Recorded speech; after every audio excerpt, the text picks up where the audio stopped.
برای همین ان الله لا ينظر الى اموالكم ولا الى اجسامكم ولكن ينظر الى قلوبكم. خداوند در دلهای شما نظر دارد، در لباس شما نظر ندارد. هر لباسی که در تو باشد و این لباس اگر پایبند عبادت خدا باشد، همون لباس هم در حق تو دعای خیر میکند. به همین خاطر بگذار هر کسی که نباشد، امروز برادرای ما، بسیاری برادرای ما، چی دانشجویها و چی صاحبای منصب، گلستروک در گردن لکن خدا را عبادت دارن، خوش به حال شد. برای همین با که ندارد، این اعراض نیست که ما گلستروک، و بعضی ها میگن این توق لعنت است و شما با آنها سوال دین که توق لعنت چیست؟ این توق لعنت گفتگی یگان چیزی نیست. این مثل یگان گلستروک و مثل یگان تاقی و سله آمدگی در سر شیطان نزده است. این چیزی نیست خودش. برای همین هر گناهی که نباشد خدا توفیق شون دهد نمازاشون نخوانم، با که ندارد دادر عزیز. السلام علیکم اکای حاجی میرزا. از بین شام تا خفتن بعد 1 ساعت نماز خواندن ممکن است نماز خفتن التماس سوال مرا جواب گویید. ولی آدمی که تعجیلی باشد اگر از شام تا خفتن 1 ساعت گذراند و نماز خواند ان شاء الله خوب است، بهتر است. لیکن اگر تعجیلی نباشد و فقط برای ناخوشی اگر 1 ساعت بعد خواند، این نمازش نمازی ثوابدار نیست برادر عزیز. کمترین 1.5 ساعت و این باید در جماعت شما خوانید.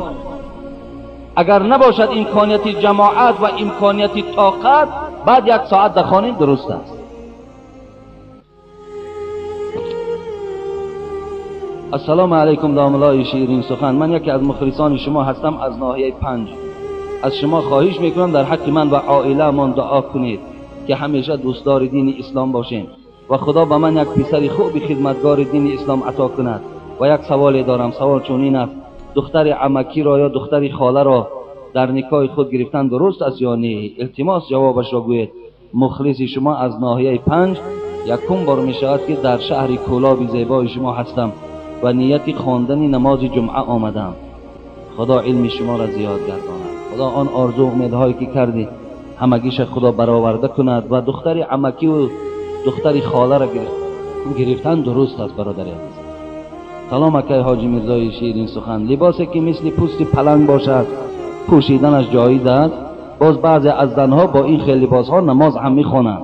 میخواستم همین را فهمیم. من یک خواهر اسلامی شما و یک کف دعا دارم. خدا شما را بازم توفیق و هدایت تانه زیادتر گرداند. بله به هر لباسی که نباشد، چی گویم که از کدام پوست نباشد، مقصد همون اکن پوشیدنشون پوست نیست، بلکه همون متریال هایی که گویم که هم آهنگ همون صورت های پلنگ و دیگر حیوان ها را میکنن، با که نداره درست است. یگان زلال زیان نداره. حتی اگر همون پوست هم که باشد در باغت داده شود، همون قطعی هم نماز خواندن درست است. داملای عزیز، مادر من کسب فالبینی دارد. ما چند بار گپای او را گوش کنیم یا نه؟ هر روز مادرمان را میگویم که این کسب حرام است و ای گوش نمی کند. در حقشان دعا کنید داملای عزیز و در حق پدرم هم دعا کنید. خداوند از این راه نادرست، راهی که عاقبتش برای این مادر عذاب است، خدایا از این راه این مادر پس گردانید و اهل هدایتش گردانید. و سخن مادر گوش کردن، چی فالبین باشد چی غیر فالبین باشد، اگر خلاف سخن خدا و پیغمبر نباشد قبولش داریم. اگر خلاف سخن خدا و پیغمبر باشد، پس اینجا نه از پدرش نه از مادرش قبول نمی شود. زیرا سخن خالق مقدم میستد از سخن مخلوقش. السلام علیکم اکای حاجی میرزا. من از شما خواهش دارم که در روز جمعه با برادر ما مرادعلی دعا کنید که صاحب فرزندی صالح شود. خداوند این مرادعلی و دیگر برادرایی که در این مسجد ما نشستن و آرزوی فرزندی سالم و صالح را دارن، خدا نصیبشان گردانی. آمین یا رب العالمین. السلام علیکم اکای داملا حاجی میرزا. از شما خواهش با این سوال من جواب گردانید. من شنیدم که اگر فیلم های بی معنی را که تمام عضوهایشان نمایان است اگر تماشا کنی گناه کبیره است. از شما خواهش میکنم که شما پره فهمانید تا اینکه از این گونه فیلم ها مردم تاجیکستان ما دور ایستند. ان شاء الله من در این باب خیلی چندین بارها گفتم شما نوارهای را تماشا کنید که برای اخلاق حمیده خود شما باشد. روز من با یک آدم حکومتی از همین شهر کلا وقتی صحبت داشتم، در بین صحبتش برای من حتی که فرمود که حاجی همین مردم خبر ده که مثلا بعضی همون فیلم هایی که در تلویزیون می شود و با اونها مقصد توجه نداشته باشند که بسیار اخلاق دخترهامون و بچه هامون بسیار به ترتیب شده است. ولی این بسیار من بسیار چیزا میدانم ده از روی همین فیلم هایی که مردم ما تماشا کردن به کدام روزا آمده رسیدن. حتی بعضی هاش اینجا شاهد هست برادرای ما که در همون جنگ عائلوی اشتراک داشتیم، از روی همین فیلم های پورنوگرافی که تماشا کردن بچه ها، عروسی 20 روزه الکی گویم که از زندگی بیزار شد، طلاقش از شوهرش گرفت 20 روزه. از روی همین کینه های به معنی که امروز جوانای ما تقلیدی به اونها میکنند. و این خاطر دادر عزیز این هیچ وقت برای ما خوشبختی نمیاره.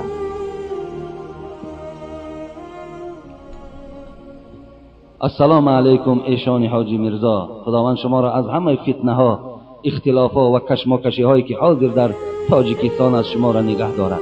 من امام یک مسجد کلان در پایتخت هستم. با قوم خود شما را نسبت همه داملاها احترام خاصه داریم. از گرفتن نامم خودداری کردم.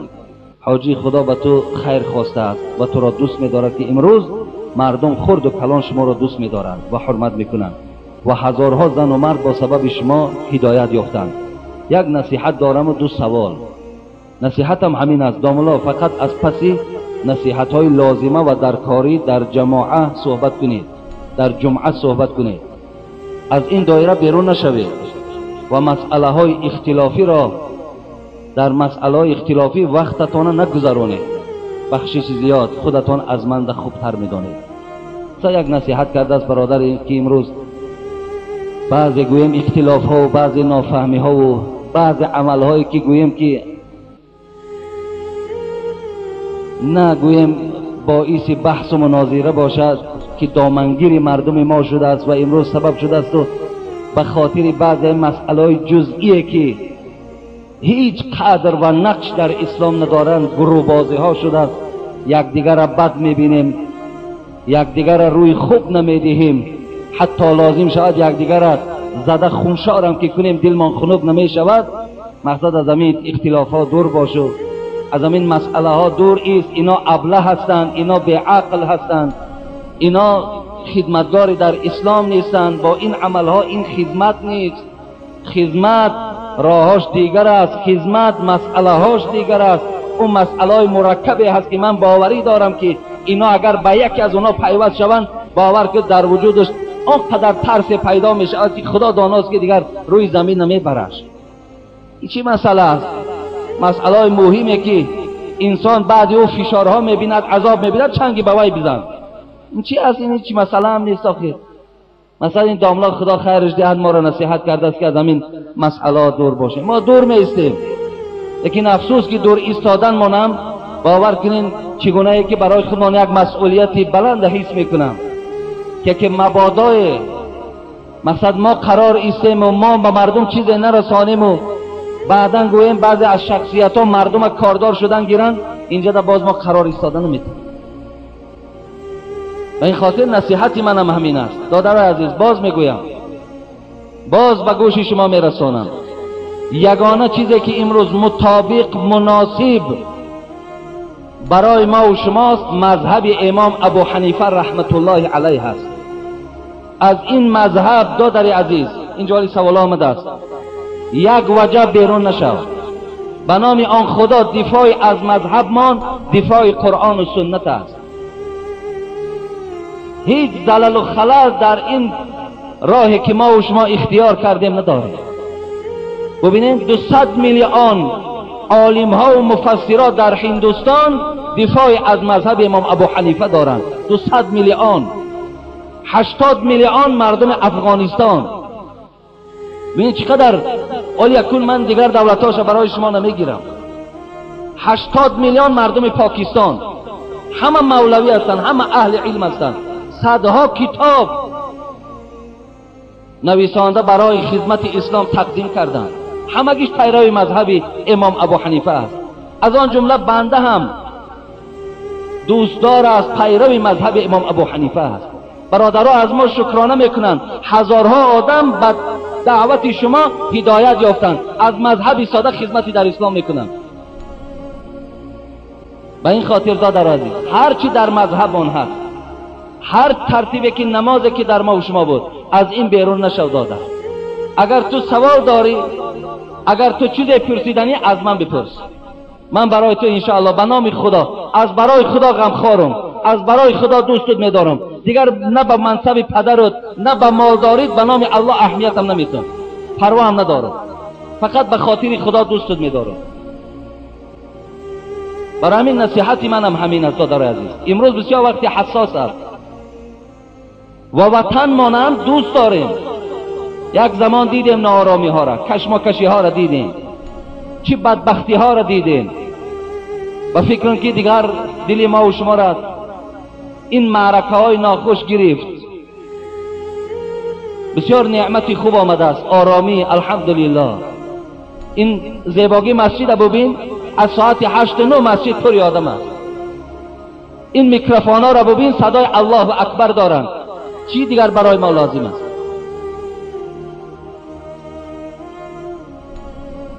دوم، اکخان خواهرخان از نگاه اسلام. اعوذ بالله من الشیطان الرجیم. ما کان محمد ابا احد من رجالکم ولکن رسول الله و خاتم النبیین. پروردگار والله علم در کدام سوره مبارکه است از یادم رفت، میفرماید محمد صلی الله علیه و سلم به هیچ کدام تو پدر نیست، بلکه رسول الله این آخران پیغمبر است، بعد او پیغمبر دیگر نمی آید. این آیت میگن شأن نزولش در حق زید ابن حارث است که پیغمبر خدا و بچه خان گرفته بود. ببینید یکی بچه خان و پدر خان، یکی وقتی که زید زنش طلاق داد، رسول اکرم و نکاح کده گرفت. این به خاطر چی بود؟ به خاطر که بچه خانی و اپه خانی و اکه خانی در اسلام حرام است. این دروغند.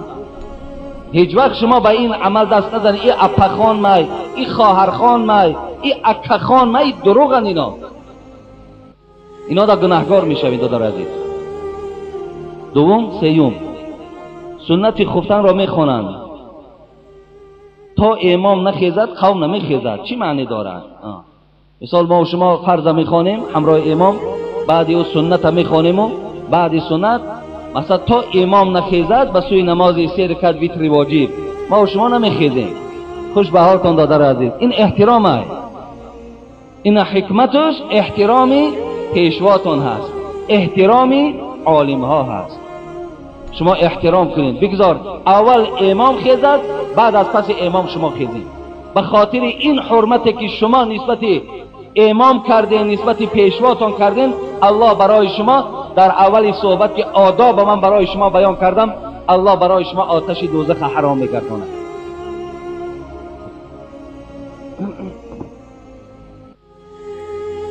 السلام علیکم حضرت داملا. ما 8 نفر هر جمعه از دوشنبه جمعه شما میاییم، فقط برای سخنهای شیرین شما و حقیقت را بیان کردن شما. ما را میگویند که چند مسجدهایی را که میگذرید 10 ثوابتون کم و 10 گناه نوشته میشود. آیا این حقیقت دارد یا ندارد؟ مثلا این بیچاره از اونجا تا اینجا را آمدن، اگر 200 مسجد گذره، تصور کن 10 ثوابی قدید 2000 ثواب کم 2000 گناه نویسنده میشود. کدام آدم مثال گویم خیلی برای اینا فتوا داده باشد که فتواش البته از روی کتاب نیست، زیرا رسول اکرم صلی الله علیه و سلم میگه من تطهر فی بیته ثم مضى الى بیت من بیوت الله. ببینید هر کسی در خانه طهارت کرد، بعد از آن قدم زد به سوی ببین بیوت من بیوت الله، به سوی خانه از خانه های خدا. نگفت مسجد محله، نگفت مسجد شهر، بلکه گفت به خانه از خانه های خدا، نابسته در کجای نباشد. ببینید بیوت من بیوت لیقضی فریضة من فرائض الله. مقصدش چی بود؟ رفته موعظه را گوش میکنم، پس گشته به خانه میام. پیغمبر خدا گفتند و برای این گونه شخصی که اراده کدام مسجد داشته باشد، اکنون این روز بچه ها اراده دارن که جای می رویم که اونجا صحبت باشد، جای می رویم که اونجا گویم که مسئله ها از روی حقیقت اسلام حل شود. پس با این خواهش وقتی که آمدن، خدا برای اونها چی مکافات می دهد؟ لیقضی فریضة من فرائض الله کان خطواته احداها تحط خطیئه والاخرى ترفع درجه. خداوند گفت قدم اولی که گذاشتی همه خطاات خدا نابود کرد، قدم دومی تو مرتبه تو را در جنت بلند کرد. به این خاطر دادر عزیز، تو انشاءالله مرتبه ساعت به ساعت در جنت بلند میشد. هیچ وقت این معنای را ندارد تو ثواب میگیری، تو پاداش میگیری. خب به نیت خیر بیای با گناهگار شوی. خب الا ادلکم علی ما یمحو الله به الخطایا و یرفع به درجات اسباغ الوضوء علی المکاری و کثرت الخطا الی المساجد.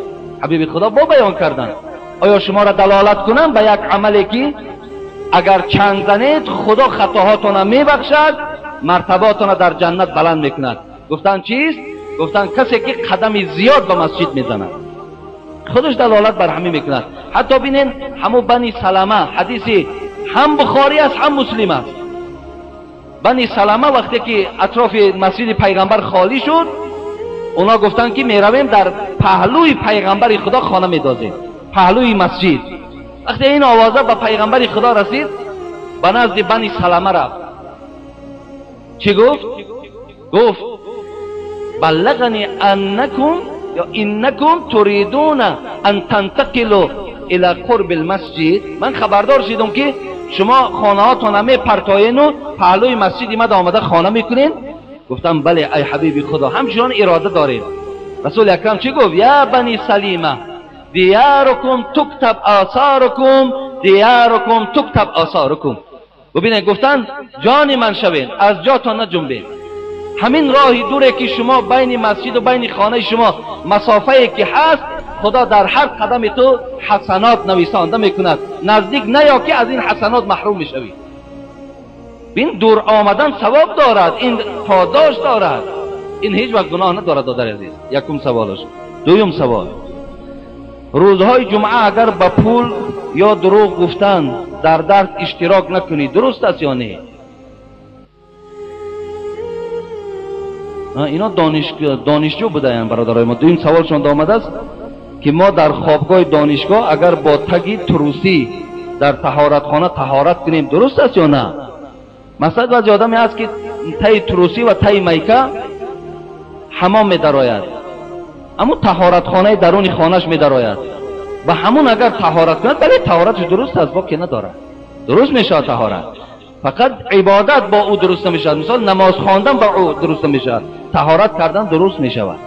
خب و در دوام گفته است که اگر روزهای جمعه ما با پول یا با دروغ گفتن معلم اگر در درس ها اشتراک نکنیم جمعه آیم گناهگار میشویم یا نه؟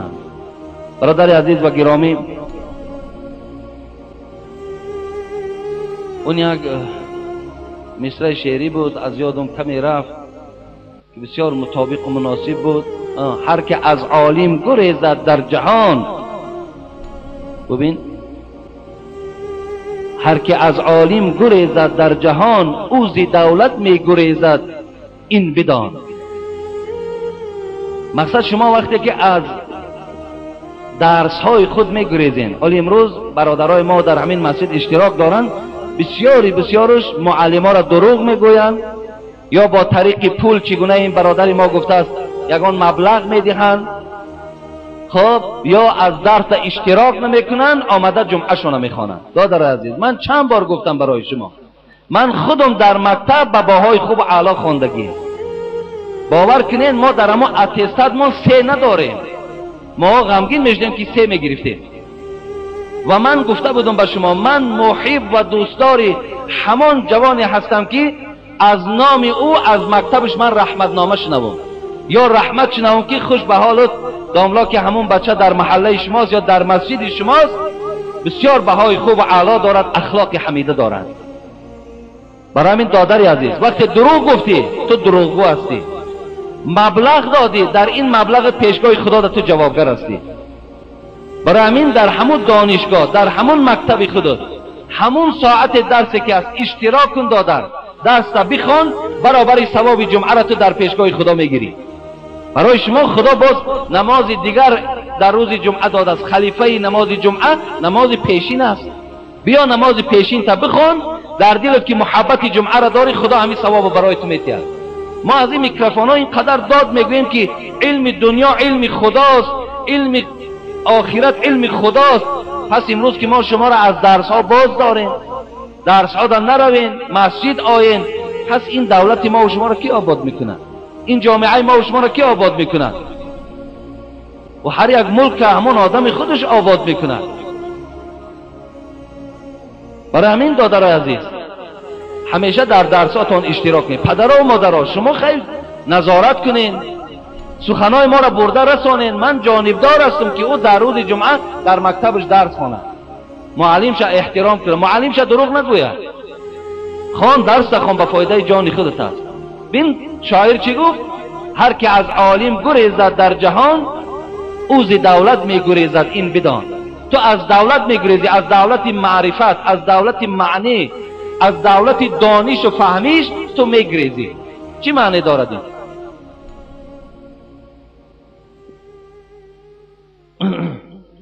السلام علیکم اکای حاجی مرزا، من از قرغان تپه هستم. دو سوال دارم. دو توی را یک جای گذرانیدنش را میگویند که یکی از این بدبخت می شود. این حقیقت دارد یا ندارد؟ نه حقیقت ندارد.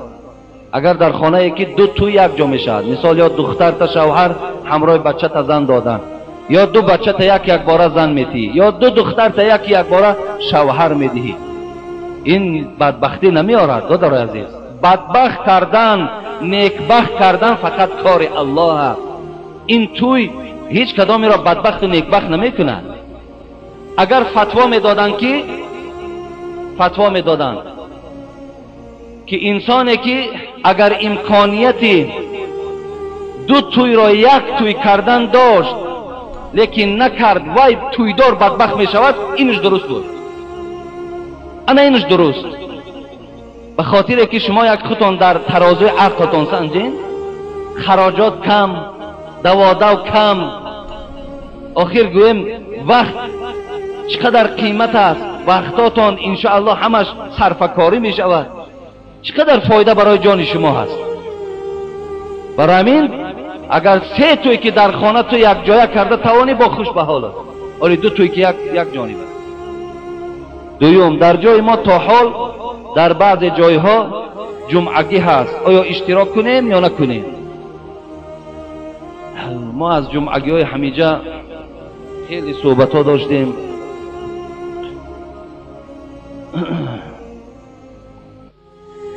و یا حدیث رسول اکرم است، من شما دخوانم، حدیث متفق علیه است، همه کتاب حدیث روایتش میکنند. قال رسول الله صلی الله علیه وسلم: من اطاعنی فقد اطاع الله و من عصانی فقد عصى الله. ببینید، و من یطیع الامیر فقد اطاع الله و من یعصی الامیر فقد عصى الله. حبیب خدا گفت کسی مرا اطاعت میکند، اطاعت من اطاعت خداست. کسی مرا گناهگار شد، نزد الله گناهگار است. کسی پادشاه را اطاعت کرد، اطاعت خداست. کسی پادشاه را گناهگار شد، گناهگاری پیش خداست. برادر عزیز و گرامی، هم الله امر کرده است، هم رسول امر کرده است، هم پادشاه امر پادشاه است که شما با همین ها نزدیک نشوید که اینا از ما نیست. وقتی اگر شماها نزدیک شدین، ببینین سخن خدا، پیغمبر، پادشاه همگیش پشت سر میگذاری، تو در پیشگاه خدا عاصی و گناهگاری. تو خوراک نمیخوری، تو بلکه زهر به جانت میخوری. برادر عزیز و گرامی، باور کنید من تیار هستم اگر این کدام انسانی باشد ناراضی باشد یا حجت داری یا دلیل داری برای آن که همین فتوا یا که همین سخنی که ما گفتیم نادرست است، من به نام خدا با تو تیار هستم که صحبت کنم. حتی در مکتوب نویس حجتات، من آشکارا در بین مردم حجتات میخوانم. اگر حجتات قوی باشد من از همین سخنی گفتگیم پس میگردم، لیکن من از خدای خود امید دارم. آخه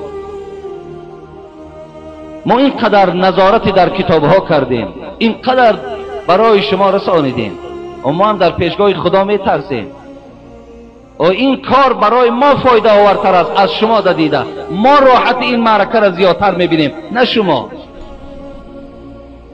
لیکن برای خدا شده شما را ما از این عمل باز داشته ایستاده. در هر محله که جمعگی هست وکیلش خاموش است، در کدام محله که جمعگی هست ملاش خاموش است، برابر یعنی خرنده به نام خدا گناهگارند. اینشان فراموش نکنید. خب سلام داملای عزیز، من از شما یک خواهش دارم که مرا یک کف دعا کنید که من در لیسه ترکی تاجیکی کولاب با سواد خودم گذرم. آرزو دارم که در این لیسه گذرم و با خواهش خودم سطر میکنم و قرآن خوان میشوم. خدای مهربان و این آرزوهای نیک تو را موفق گرداند. آمین یا رب العالمین. خب السلام علیکم و رحمت الله و برکاته. داملا نصیحت های شما قیمت ندارد. برای شخصی که فهم دارد، ایمان دارد، آدم هست. من معلمه مکتب میانه، صاحبی 6 فرزند، کلیندار، داماددار هم هستم. 5 وقت نمازم رو میخوانم، از خدا میترسم. شوهرم 5 وقت نماز خوان، جمعه را نزد شما میخواند. خواهش دارم که همان مردهایی که زن را دشنام، کلینها را حقارت‌های بی‌معنی، بانکش صحبت کنید. اهل خانواده خدا میگوید که یگان جای سفرکی شود یا از خانه 1 ساعت هم که باشد بیرون باشد. داملا من میدانم اینجا عیب شما نیست، لیکن از خدا امید هست شنود شاید تغییر یابد.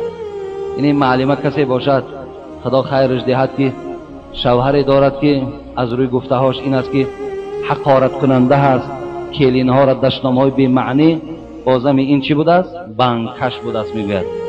خب برای اینا گفتن صحبت کنید. این اینجا من در همین قریب چند سوالی که هست ببینین، همه شکایت،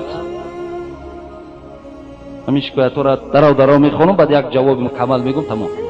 داملا السلام علیکم و رحمت الله. هم نمازخوان هم دخترها را، چی شوهردار و چی غیری، او را استفاده میبرد. آخر این چی ایمانداری است؟ در کارخانه کار میکند که با او دخترها زیاد مراجعت میکنند که کاری آنها 30-40 سامانی قدر دارد، لکن این شریک من حرامی میکند. من همراه او کار کنم یا نکنم؟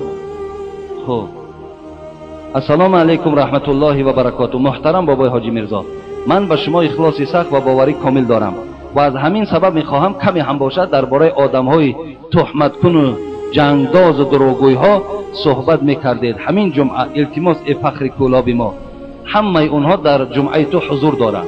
این تهمتی و دروغ و بهتان و نمین همه دزد رهزنه. خب سلام داملای محترم، من یکی از مخلصان شما از ریان واسه. من میخواهم فهمم شوهری من 5 وقت در مسجدتون نماز میخواند، مسجد نماز میخواند، نماز جمعه میرود، لیکن از زبانش یگان کلمه خوب نمی براید. فقط در زبانش پدر و مادرم را دشنام‌های قبیح میکند. با یگان همسایه داد و گیر ندارد، با تمام کار خانه کار میگیرد. التماس جوابش را گوید. شوهرم در همین جا نشسته گوش میکند. این همین جا بود است.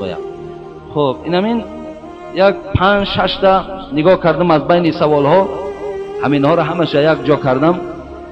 بعد برای شما یک قصه میکنم از معدن حال جنونی که آدمی که ایمان دارد دروغ میگد، بهتان میکند، دشنام کننده هست. اهل خاندان آرزو دارند که خدا 1 ساعت همین خانه بیرون باشه. آرزو دارد که مقصد از رنگ نمود همین آدم ما بیزار شدگی. حتی شاید وقتی این آرزو را کردن شاید آرزو هم داشته باشن خدایا آخه در اوتر جانش بگیر جان من از این خلاص شود. اینش دم باور که آرزو میکنن. پس بیان یک قصه میکنیم. بود گبر در زمان بایزید، گفت او را یک مسلمانی سعید، که چی باشد گر تو ایمان آوری. ببین تا چی باشد تا که ایمان آوری، تا بیابی صد نجات و سروری. یک گبر بود. گبر میدانین آتش پرست میگن، پیرو دین زردوشت. اگر 100 سال گبر آتش فروزد با یک دم کندران افتد بسوزد. سعدی میگه اگر صدها سال که گبر آتش پرستی کند امید آتش در زد و میسوزد. پس را خدا میگه لیکن خداش با میسوزانه نابودش میکند. یک گبر بود میگوید در زمانهای بایزید زندگی میکرد. بود گبر در زمان بایزید، بایزید بستامیده. گفت او را یک مسلمانی سعید. یک مسلمان آمد و بعد چیش گفت؟ یک مسلمان یعنی خیل مسلمان دروغگو و تهمتگر و اینم تری آمد پیشش که چی باشد تا که ایمان آوری، تا بیابی 100 نجات و سروری. یا ایمان بیار. گفت همین آتش پرستی را پرتا گفت آخه هیچ فایده ندارد. بیا گفت ایمان بیار. گفت این ایمان اگر هست ای مرید آن که دارد شیخ عالم بایزید، من ندارم طاقت آن، تاب آن کنفوزون آمد و کوشش های جان.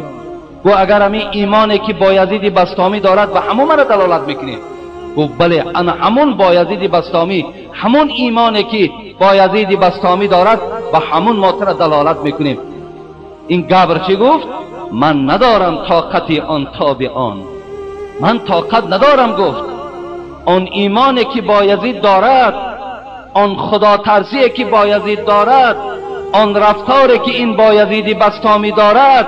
اصلا من گفتن من کانفوزون آمد و کوشش های جان، صدها جان داشته باشم کوشش کنم لکن مثل بایزید من ایمان داشته نمیتونم.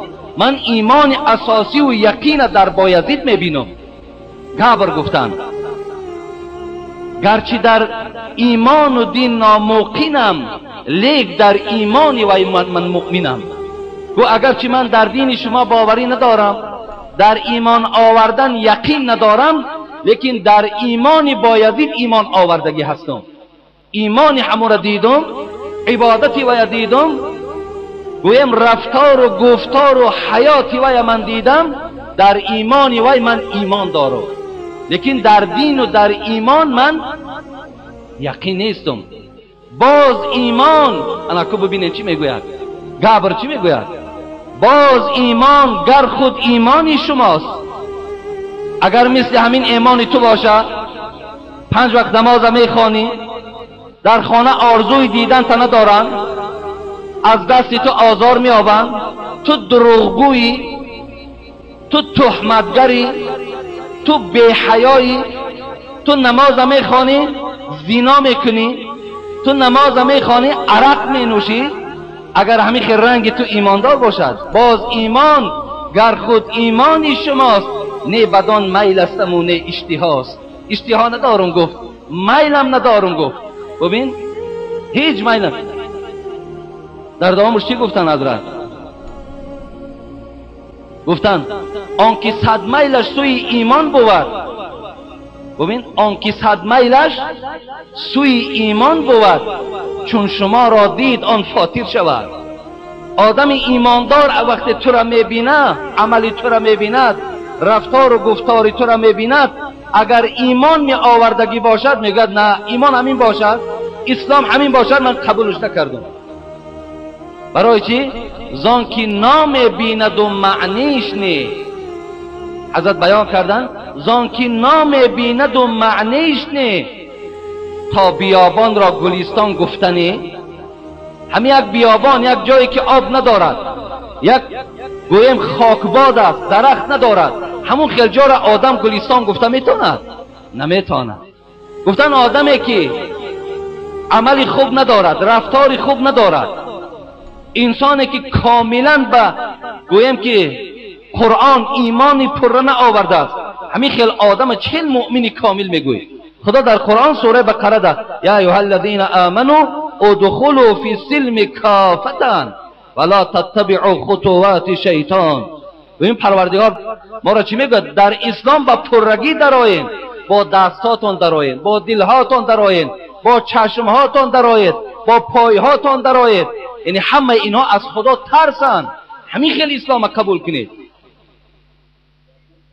برای همین برادر عزیز و گرامی، شما از جمله اونا نباشین.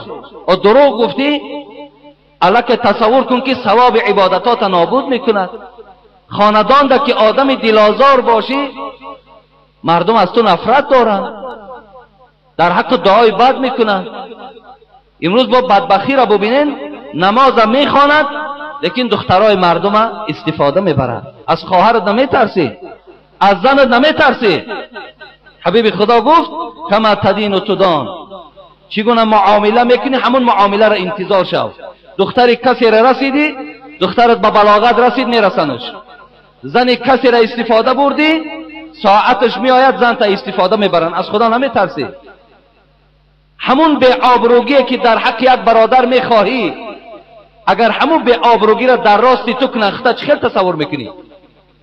ای برادر عزیز، حبیب خدا میگوید لا یؤمن احدکم حتی یحب لاخی ما یحب لنفسه. تو ایمان نداری، تو اسلام نداری تا زمانی که آن چیزی که برای تو بد است برای برادر مسلمانت باید بد نبینی، یا آن چیزی برای خودت خوب است برای برادر مسلمانت خوبش نبینی. برای همین برادر عزیز و گرامی، خطان خلاصه براره. حاضر بسیار امکانیت های خوب است، بله شرایط ها بسیار فراهم آمده است، لیکن تو از خدا بترس. تو به خدا قسم به نام الله. ولی انشاءالله که من اکو وحید چه میگویم وقتش بسیار کم است. انسانی که دستی به زنا میزند بسیار وعید وزنی دارد. برای همین شما ببین یک گبر، یک آدم آتش پرست به خاطر همین دروغ زنا و عرق نوشی و بی‌تمیزی ما ایمان قبول نکرد. گفت من ایمان نمیارم. همون پهلوان قزوینی در ایران وقتی او یک کیسه کرده بودیم با که به یادم آمد، جاش به گوش شما رسانم.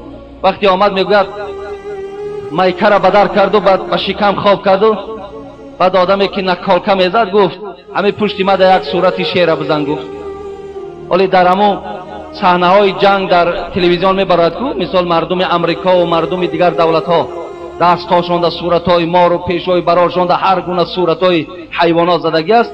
این هم آمد گفت در پشت من هم یک صورت شیر از آن. گفت برای چی؟ گفت تو که حریفم که دید همون شخصی با من گوشتین میگیرد همین صورت که دید یک حیبت گفت فراش بگیرد. گفت میلش های گفت خواب کن. گفت بعد سوزن از زد، همین سوزن زن که داد گفت از کجاش سر کردی؟ گفت از دنبش سر کردم. گفت ترکش که شیر به دم می شود. گفت میلش باز سوزن ترکت درنگ بازد. گفت از کجاش سر کردی؟ گفت از شکمش سر کردم. گفت شیر به شکم می شود. از دیگر جاش بگیر. باز زد. گفت از کجاش سر کردی؟ گفت از پشتش سر کردم. گفت شیر به پشتم می شود. بعد چهارم بار سوزن زد. گفت از کجاش سر کنم؟ از کجاش سر کردی؟ گفت از کله شیر سر کردم. گفت هر کن. گفت شیر به کله هم می شود. وقتی این سوزندن که شنید بعد چیکار کرد؟ حضرت مولوی رومی چی میگوید مثنویش ده؟ بر زمین زد سوزن آن دم اوستا، گفت در عالم کسی را این فتاد. شعری بیگوش و سر و اشکم کی دید؟ این چونین شعر خدا کی آفرید؟ چون نداری طاقتی سوزن زدن، از چونین شعری ژیان پستم مزن. طاقت شعر نداری گو ای شعر گپ نزن. برادر عزیز طاقت اسلام نداری، مولوی را مرادش اسلام است. طاقت اسلام ایمان نداری، مردم ایماندار اسلام را بدنام نکن. در صورت تو آدم مسلمان را میبینن، در سیرت تو آدم ایماندار را میبینن، حالا که شاید اونا ندانن که اسلام علیه این گونه جوان مردها لعنت گفتگی هست.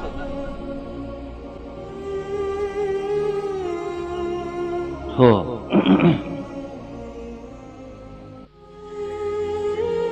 سوالای بسیار خیلی انشاءالله اینوشه وقت شود. اگر السلام علیکم داملای عزیز و شیرین بیان.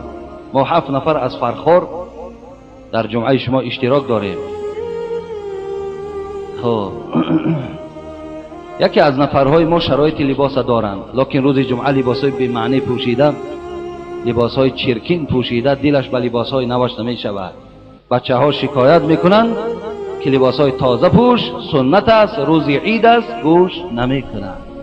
دام الله همین را یک نصیحتی کنید. کن نصیحت شما خودتون نصیحتش کنید که از شما دیده عبرت گیرد. و ایلا من اگر یگان سخن گویم بعد یکی شاید ملال شود، برایم بهترینش همین است که شما خودتون نصیحت کنین. انشاءالله شاید نصیحت های شما را گیرد که همون لباس های ناخوب شد ترک کند، لباس های نو پوشد. لباسی نو با کی را میمانی؟ گفتی حضرت مولوی رومی مولوی جنون رحمت الله علیه نمیمانی در این دنیا 90 سال، نمیمانی در این دنیا 90 سال مگر هستی برای غیر حمال. نه نوشی جان کنی نه پوششی تن، گذاری مال را بر شوهری زن. ایرا معدن حال میگه. من نصیحت کنم بعد که ملال میشه، برای می خودتان نصیحتش کنین، بهترش همین است. حضرت خودش بیان دارد. برادر عزیز و گرامی، این سخن معدن حال است، سخن مولوی جنون است. نمیمانی در این دنیا 90 سال مگر هستی برای غیر حمال. نه نوشی جان کنی نه پوششی تن، این در شکمت به حضور نمیخوری، پولا را ذخیره داری، لباسات ذخیره داری. نه نوشی جان کنی نه پوششی تن، گذار مال را بر شوهری زن. با شوی زن بماند مخزنی تو، با جان خود عجایب دشمنی تو. جان خود دقیقا دشمنی و جان خودت راحت کنه، مبلغات خودت بخور، بهترین نعمت ها را رفته خریداری کن، شکمت بخور، بهترین لباس ها را بپوش. و برای کی را میمانیش؟ چی در کار است؟ این جمعه آمدی تا جمعه دیگر خدا دانه تو زنده ای مرده ای با چی میدانی؟ دویم چی گفته از این برادری ما؟ داملا یگان نفر را مثل خودتان تیار کنید تا که این دعوت های زیبا و پر تأثیر شما از کلاب و اطراف کلاب و جمهوری خاموش نماند. با پدرت، مادرت، اولادت، استادهایت رحمت خدا باد. شما را هم خدا نگه دارد. انشاءالله که این منبر و این سخنرانی چیزی تیار کردن نیست، این داد خدا ہے، این داد خدا ہے. برادر عزیز، بسیار از عالم هایی که به نام الله، من دعوای عالمی کو نکردم هیچگاه و من عالمم نیستم، من یکی از گویم پسترین گویم اهل علمی یا که طالب علم تاجیکستانم به نام خدا، لیکن دعوای علم نکردم، دعوای عالمی هم ندارم. فقط عالم های را دیدم که علمشان اندازه ندارد، لیکن 1 مینوت گپ زدن نمیتونن. این میکروفون در دستش بده، همون گپ زدن در الله که بیچاره همه را گم میکنه. برای این داد خدا هست، این خداوند به هر کسی که خواهد نصیب میگرداند. سوم، شما را یک نفر از قشلاق ما سخنهای ناسزا گفت، غیبت کرد، در جوابش من نیز سخنهای ناسزا گفتم. داملا دعا کنید خدا آنها را توفیق دهد. او یک سنگ بدگوهر اگر شکند کاسه زرین شکند، سنگ بدگوهر کاسه زرین شکند، قیمتی سنگ نیفزاید و زر گم نشود. اکی سنگ های بدگوهر اگر هزارها سنگ هم که زنند، عزتی که خدا به انسان میدهد کسی او را پس کردن نمیتواند. برادر عزیز و گرامی، من حیران میشم به نام الله، اگر من در جای همین انسانی که غیبت میکند یا سنگ میزند من قرار داشته باشم و اگر حاجی میرزا باشد، به نام خدا از پدرم دیده حرمتش میکنم، از پدرم دیده گویم که مهربانیش میکنم، به خاطر که آخر ما همیشه خیرخواه هستیم، آخر همیشه پند و نصیحت کننده هستیم. آیا تا حال یگان تای شما را ما دلالت نکردیم که یگان راهی بد رو که به ضرر پدر و مادر و اولاد جامعه باشد؟ و چه در دهن تو غیبت یک برادر مسلمان جای میگیرد؟ آیا دهن خداوند روز قیامت میدانی چی میریزد؟ کاشفی خدا رحمت کند یک دو مصرع شعری را که یادم نماند نویساندم در همین باره، وقتی خواندم خیلی آدم کمتر غمگین میشه، ولی من به نام خدا غمگینم نمیشم، زیرا میدانم که گفتی همون حضرت مولوی خدا رحمتشون کرد که استادای ما همش چی گپ‌های زیبایی گفتن، هزاران کاروان رفتند و دو دو، هنوز این سگ‌ها دارند او او. اینو او او میکنن میگردن که این سگ از بیچاره. سال ما به اینا هیچ توجه هم نداریم، فقط یک هموز بانگی سگ میدانیم. بانگی سگ دان حدیث بدگویان قرص